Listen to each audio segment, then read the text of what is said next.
CLP Power and Hong Kong Electric will lower their net electricity charges by 7.4% and 16% respectively next year because of lower fuel costs. This marks the first time in 7 years both power companies reduced their net tariffs despite rises in the basic tariff rates. Thanks to steeper declines in fuel prices, a reduction in the net electricity tariffs is on the way starting January next year. CLP Power will adjust the basic charge upward by 3.1%, while Hong Kong Electric will raise it by 4.4% next year. But the lower fuel adjustment charge will help slash next year's net tariffs. CLP will cut the net charge by 7.4% year-on-year, while Hong Kong Electric down 16%. Mr. Wong here lamented how the electricity bills that racked up to more than $1,000 have eaten into much of his living expenses.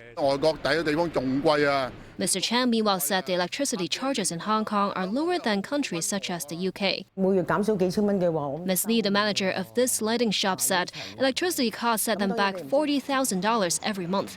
She hopes the power companies could further reduce the rates to ease their burdens. The government said when scrutinizing the 5-year development blueprints from the power companies, the administration will only greenlight necessary local capital investment proposals because of plans to import more clean energy from the mainland. We plan to import more clean energy in the future, and therefore the government would contain the local generation investment by the two power companies. After careful deliberations, the total capital expenditure for the new development plans are both lower.